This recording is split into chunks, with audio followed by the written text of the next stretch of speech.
Mesdames et messieurs, chers internautes, Bénin Dabartou est à Karimama. Karimama, c'est la dernière commune qu'on voit lorsqu'on évolue vers le nord Bénin. C'est la porte d'entrée. S'il y avait entrée du Burkina ou du Niger, nous sommes à Karimama, une commune qui présente beaucoup de potentialités agroécologiques. Nous sommes avec le premier adjoint au maire de Karimama. Nous allons parler de la thématique de cette édition, agriculture et changement climatique, quel impact sur la sécurité alimentaire. Nous allons également parler des actions du maire de la commune de Karimama. Le premier adjoint au maire va nous faire le point des actions menées depuis 2020. Nous allons également parler des actions du gouvernement. Nous allons parler des besoins des populations de la commune de Karimama. Monsieur le maire, merci de nous recevoir. Merci beaucoup, PDG. Et soyez les bienvenus chez vous à Karimama. Merci beaucoup, monsieur le maire. Contrairement à ce qui se dit, nous avons fait une très belle traversée, une paisible traversée. Nous sommes venus, c'est avec plaisir que nous, pour la première fois, Bénin Dabartou vient à Karimama. C'était comme une cheveux dans la soupe. Il fallait vraiment faire Karimama pour qu'on puisse dire toutes les communes du Septentrion ont déjà reçu une fois au moins Bénin Dabartou. Merci de nous donner cette occasion. Ok, merci beaucoup. Alors, nous allons parler de Bénin Dabartou, mais avant, nous aimerions bien connaître votre commune. Présentez-nous-la. Merci beaucoup, PDG. D'entrée en jeu, je voudrais très sincèrement vous remercier pour ce long trajet que vous avez bien voulu faire pour être à Karimama. Oui. Je voudrais quand même dire que Karimama, c'est l'une des 6 communes du département de la Liborie, et qui est située au nord-est du Bénin. Donc, elle constitue la pointe septentrionale de notre pays. Et la commune de Karimama est limitée au nord par le fleuve Niger, qui est d'ailleurs la frontière naturelle. Oui. Donc, au sud-ouest par la commune de Banikwara, à l'est par la commune de Malanville, et à l'ouest par le Burkina Faso. D'accord. Le territoire de la commune de Karimama couvre une superficie de 6041 km², dont les 5/6 sont occupés par le parc W. Ok. Donc, selon les 5/6 Les 5/6, bien sûr. Wow. Donc, de la superficie de la commune sont vraiment occupés par le parc W. Wow. Donc, tout ce que les populations font, c'est-à-dire les agglomérations, les collines, les mares, tout se trouve dans un rayon de 15 km. Donc, c'est sur ce rayon que tout se passe, les activités économiques, oui. Tout ce que nous avons à faire comme activité. D'accord. Il faut dire qu'au dernier recensement général de la population et de l'habitat, oui. La commune comptait environ 66 000 habitants. D'accord. Donc, mais les prévisions démographiques font, en tout cas, 10 ans après, les prévisions estiment quand même que la population serait à 90 000 habitants en 2025. D'accord. Donc, quelles sont les activités économiques? Oui. Il faut dire que les activités économiques, généralement, c'est l'agriculture, puisque c'est une commune essentiellement rurale. Okay. Puisque la majeure partie de la population s'adonne donc à l'activité agricole. Oui. Les cultures que nous avons l'habitude de cultiver, c'est le riz, oui. C'est l'arachide, c'est le coton, c'est les cultures maraîchères de façon générale. Oui. C'est également les céréales comme le maïs, le mil, le sorgho. Et il y a également donc la courge, pour ne citer quand même que c'est quelques cultures. C'est vrai qu'il y a également le petit commerce, mais ce n'est pas aussi développé que l'agriculture. Ok, merci beaucoup, monsieur le maire. Merci beaucoup. Vous êtes un jeune maire, vous êtes dans l'équipe dirigeante de la municipalité de Karimama depuis au moins 2020. Vous menez une vision du maire, vous menez en œuvre la vision du maire ensemble avec le conseil communal. Dites-nous, pour cette mandature, quelles sont les actions que vous avez déjà menées dans la commune de Karimama? Merci beaucoup. Il faut dire que Depuis 2020, oui. et à l'installation donc de la 4e mandature Oui. donc, du conseil communal de Karimama, et le conseil donc, avait plusieurs défis à relever. Le premier défi d'abord, c'est travailler pour désenclaver la commune. Oui. Vous savez, je l'ai dit dans ma présentation que c'est la pointe septentrionale de notre pays. Donc, oui. La voie que vous avez empruntée là, c'est la seule voie d'entrée et de sortie. C'est la seule? C'est la seule voie d'entrée et de sortie de la commune. Wow. Et vous avez vu l'état de cette voie. Oui. Et comme on a l'habitude souvent de le dire, la route du développement passe forcément par le développement de la route. Oui. Donc, dans un premier temps, nous avons quand même comme défi de faire en sorte que cette voie-là soit reliée par un goudron. C'était vraiment le principal défi. Et qui est, comment on appelle, commun à tout le monde. Que vous soyez les élus locaux, que vous soyez population, tout le monde est unanime sur cet aspect-là. Oui. Puisque c'est lorsque vous avez la voie que les investisseurs peuvent venir à Karimama. Oui. Donc ça, c'était vraiment le premier défi. L'autre défi que nous avons, c'est améliorer vraiment les conditions de vie des populations à travers un meilleur accès aux services sociaux de base. D'accord.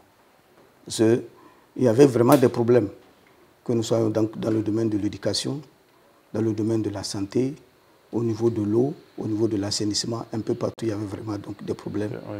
Il fallait donc travailler ensemble avec les acteurs pour véritablement changer la donne. D'accord. Donc, l'autre chose que je voudrais quand même souligner, c'est la question de mobilisation des ressources. Des ressources. Puisque nous ne pouvons pas offrir donc des services sociaux aux populations si nous-mêmes, nous n'avons pas donc des ressources propres. Absolument. Nous ne pouvons pas seulement compter donc, sur le transfert de l'État pour pouvoir dire que nous voulons aller véritablement au développement. Je suis en train donc de rappeler ça pour vous parler un peu des défis avant de revenir vraiment sur les actions donc, qui ont été menées. Donc c'était vraiment quelques défis, puisque les défis étaient tellement grands. Les défis étaient vraiment à la taille de la superficie. Donc vous voyez, ce n'est pas aussi facile. Oui. Donc, mais il fallait quand même prioriser également. Oui. Et donc, juste après ça, il y a plusieurs actions qui ont été menées dans divers domaines. D'accord. Et quand je prends la question donc, de la voie, c'est vrai que ce n'est pas, la question du bâtiment n'est pas une compétence de la commune. De la commune. Mais je crois que voilà. Les autorités peuvent faire des plaidoyers. Exactement. Des démarches. Je crois que des démarches ont été faites. Oui. Et nous avons vraiment eu la chance avec le gouvernement en place, à travers donc, ce chef que je remercie d'ailleurs passage. Oui. Il était passé ici, donc, lors de sa tournée de reddition de comptes, et nous a promis que cette soie sera vraiment bitumée. Donc, quelques années plus tard, nous avons vraiment constaté que les travaux ont effectivement démarré. Oui. Il faut quand même donc reconnaître ce effort qui est fait. Oui. Et nous espérons quand même que donc, dans les années à venir, Karimama sera relié par vraiment une voie bitumée. D'accord. Donc, l'autre chose, c'est... On peut dire que ce premier défi est en cours d'être... Oui, on peut dire que c'est en cours parce que vous avez emprunté la voie. Oui. On a déjà vu vous avez déjà vu quand même qu'il y a des actions, des actions qui sont en train d'être menées sur le terrain. Les infrastructures de franchissement sont en train d'être réalisées. Donc, c'est vraiment dit quand même qu'il y a quelque chose qui se fait par rapport donc, à cette voie-là. Oui.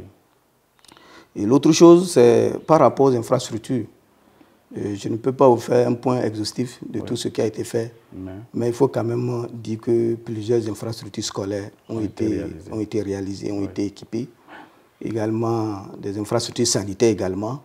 Nous avons renforcé le plateau technique au niveau de certaines formations sanitaires. Et nous avons, comment on appelle, réfectionné certains ouvrages hydrauliques pour permettre donc à nos populations d'avoir accès donc, à l'eau potable. Et des pistes ont été également, comment on appelle, réaménagées. Donc pour faciliter en tout cas la circulation des personnes et des biens sur l'ensemble du territoire communal. Donc, c'est vraiment dit quand même que malgré le contexte, il y a quand même des actions qui sont quand même menées par l'équipe communale. D'accord. Alors, des actions menées par l'équipe communale, il y a forcément l'État aussi qui vous appuie. Dites-nous, à part cette infrastructure routière, quelles sont les autres actions que le gouvernement a menées dans votre commune? Bon, je peux vous dire, il y a des actions, si je peux m'exprimer ainsi, des actions transversales. Oui. Comme par exemple l'accès à la cantine, donc la couverture du territoire par les réseaux GSM. Oui, oui. Bon, en dehors de ça, l'infrastructure sur laquelle nous pouvons véritablement compter, donc c'est, comment on appelle, la voie. La route, là. C'est la route. D'accord. C'est ça de façon spécifique, oui, oui. ce qu'on peut dire, et ça là c'est en cours. D'accord. Voilà. Alors, quels sont alors les besoins des populations en tant que maire? Quels sont les besoins que vous soumettez aujourd'hui au chef de l'État et qui sont des besoins urgents pour les populations de Karimama? Oui, je pense que les besoins sont énormes. D'abord, nous allons prier Dieu pour que, en tout cas, ce bâtiment soit véritablement une réalité. Et l'autre chose que je voudrais dire au niveau de nos populations, c'est une population essentiellement agricole. Oui. Et la production de riz est une activité phare pour les populations.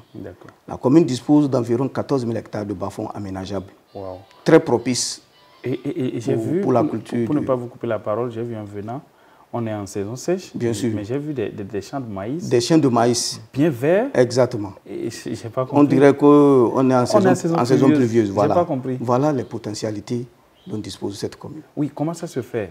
Oui. Parce que je sais que Karimama, c'est une zone des excès. Quand il fait chaud, il fait excessivement chaud. Quand il y a la matin, il y a la matin de façon excessive. Quand il y a la pluie, c'est des inondations.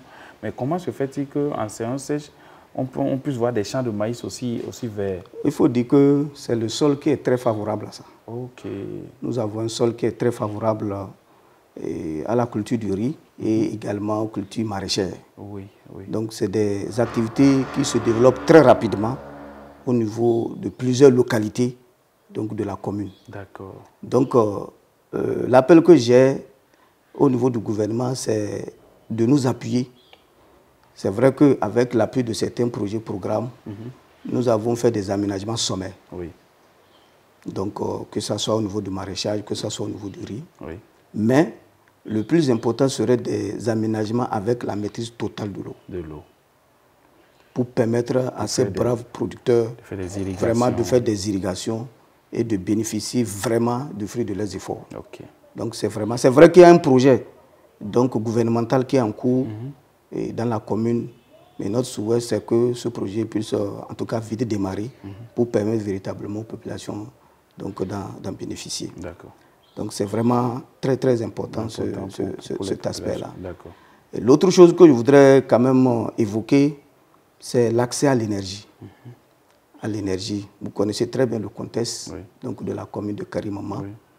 Et il serait quand même intéressant que tous les chefs-lieux donc, des arrondissements puissent être éclairés. Donc, par le courant, que ce soit le courant conventionnel ou bien des stations photovoltaïques et autres. Oui. Donc, c'est vraiment un grand défi également que nous avons. Et je crois qu'avec la volonté donc, du chef de l'État, nous pourrons quand même, en tout cas, gérer ces problèmes-là. Voilà en quelque sorte quelques difficultés donc, que nous avons. Et les pistes qui relient, c'est vrai, il y a des efforts qui ont été faits par la mairie, mais il serait quand même bien que l'État puisse également nous venir en aide au niveau de certaines pistes. Donc, bon, il serait vraiment difficile pour la commune à elle seule. Donc, voilà, mettre ce qu'il faut. Voilà, c'est ça. D'accord. Merci beaucoup, monsieur le maire. Merci bien. Pour cette édition de Bénin d'abord, toute notre thématique, c'est agriculture et changement climatique, quel impact sur la sécurité alimentaire. Alors, dites-nous, on n'a plus besoin de demander si le changement climatique a des effets sur la commune de Karimama. Ce que je vais demander, c'est comment ces changements climatiques se manifestent dans votre commune et quel est son impact, l'impact du changement climatique sur les productions agricoles que vous venez de citer précédemment. Oui, merci beaucoup. Je dirais que le changement climatique est réel au niveau de la commune de Karimama. Et se manifeste de façon générale par souvent le bouleversement du calendrier agricole. Okay. Vous allez constater que les pluies vont s'installer souvent tardivement, ou bien pendant la saison pluvieuse, oui.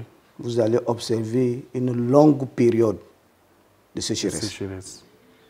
Vous voyez, avec donc des inondations, avec les vents violents, avec une sécheresse également, et souvent avec une chaleur excessive. Wow. En pleine saison pluvieuse. Pleine saison pluvieuse. Il peut y avoir donc des périodes où vous avez donc, ça fait excessivement chaud. Wow.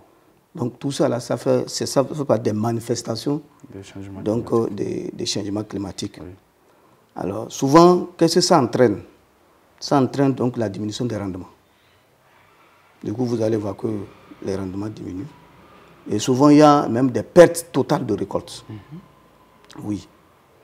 Vous êtes là, vous avez semé, et après, peut-être pendant que vous avez placé tous vos espoirs sur votre champ, la pluie s'arrête. Et bonjour les dégâts. Fan. Voilà. Donc voilà un peu, en tout cas, comment ça se manifeste au niveau donc, de la commune de Karimama. D'accord. Est-ce qu'après ces manifestations, il y a des risques d'insécurité alimentaire? Est-ce que cela provoque la faim? Bien sûr, naturellement. Lorsque vous avez peut-être fait 2 hectares et qu'à la fin, en tout cas, comme on le dit souvent, les fruits n'ont pas tenu la promesse des fleurs, du coup ça agit sur, comme on appelle, sur la sécurité alimentaire. Donc c'est un peu comme ça se passe au niveau de la commune de Karimama. D'accord. Merci beaucoup, monsieur le maire. C'est très intéressant, mais c'est une question de temps dont vous priez.